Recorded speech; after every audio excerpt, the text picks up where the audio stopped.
Hi friends, బాగున్నారా? మేమైతే చాలా బాగున్నామండి. మా వీడియో ఫస్ట్ టైం చూస్తుంటే లైక్ చేయండి, షేర్ చేయండి, సబ్స్క్రైబ్ చేసుకోండి.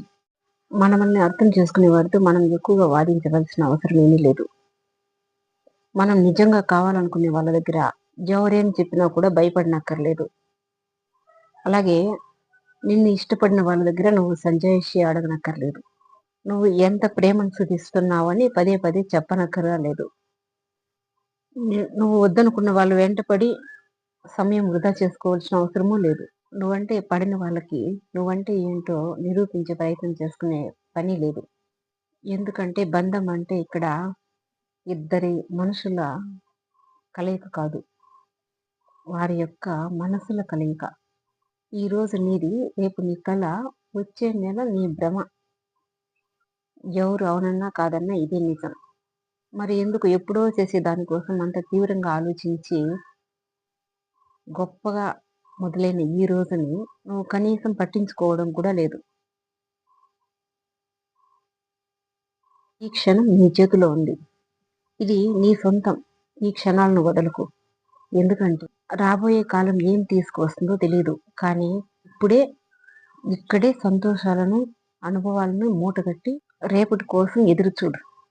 అంతేకాని ఆశలు పెట్టుకోకు. నువ్వు అనుకున్నవన్నీ నిజమైపోతే నీకు జీవితం లోకమైపోతుంది. అందుకే భగవంతుడు రాబోయే గడియని గమ్మత్తుగా నీకు పరిచయం చేస్తాడు. దానికోసం వేచి చూడు. ప్రస్తుతంలోనే 100 ఏళ్ల ఆనందాన్ని వెతుక్కో.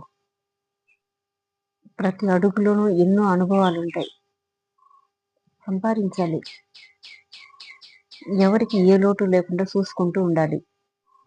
మరి ఇన్ని బాధ్యతలు మోస్తున్నా నువ్వు ఎందుకని నేను తక్కువ చేసుకొని చూసుకుంటున్నావు?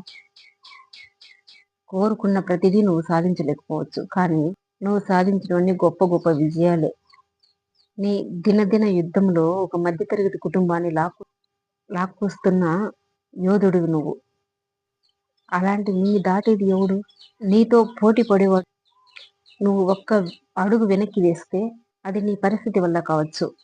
నువ్వు పోటీకి దూరంగా ఉన్నావంటే అది నీకు ఉండే గజిబిజి జీవిత పరిస్థితి కావచ్చు. అంతేకాని నువ్వు ఎందులోనూ తీసిపోలేదు. అలాగే ఎందులోనూ నువ్వు తక్కువ కాదు. ఎందుకంటే నీవు ఒక మధ్యతరగతి కుటుంబ మేలిమి బంగారం. నిన్ను ఎవరు చూడడం లేదని, నిన్ను ఎవరు గమనించడం లేదని నువ్వు అనుకుంటున్నావు. కానీ నువ్వు చూస్తున్నావని వాళ్ళకి తెలిస్తే నీ దగ్గర వాళ్ళు లోకమైపోతారని ఇరుకు సందుల్లో నుంచి నిన్ను చూస్తూనే ఉంటారు. నీ తప్పు ఎప్పుడు దొరుకుతుందా అని ఎదురు చూస్తూ ఉంటారు. ఎందుకంటే వాడు నీకు ఎదురు పడలేడు. అంత ధైర్యం వాడికి ఉండదు. అందుకే నిన్నే చూస్తూ ఉంటారు. ఎప్పుడైతే నువ్వు సహనం కోల్పోయి తప్పు చేస్తావో అప్పుడు నలుగురితో పాటు మాట కలిపి నిన్ను కిందకి లాగడానికి చూస్తారు. అలాంటి దిగజారిన మనుషులకు నువ్వే అవకాశం ఇస్తే ఎలా? అందుకే ఎట్టి పరిస్థితుల్లోనూ నువ్వు నీ సహనాన్ని కోల్పోవద్దు. డబ్బు అనేది పనికిరాని వాళ్ళని నీ చుట్టూ జమ చేస్తుంది. పేదరికం నీ కోసం నిలబడేవాడు ఎవరో తెలియజేస్తుంది. అవసరం ఎంత నీచానికైనా దిగజారుస్తుంది. ఆకలి అనేది పిచ్చుకలు తినే 4 ఒడ్ల గింజలు కూడా లెక్క కొడుతుంది.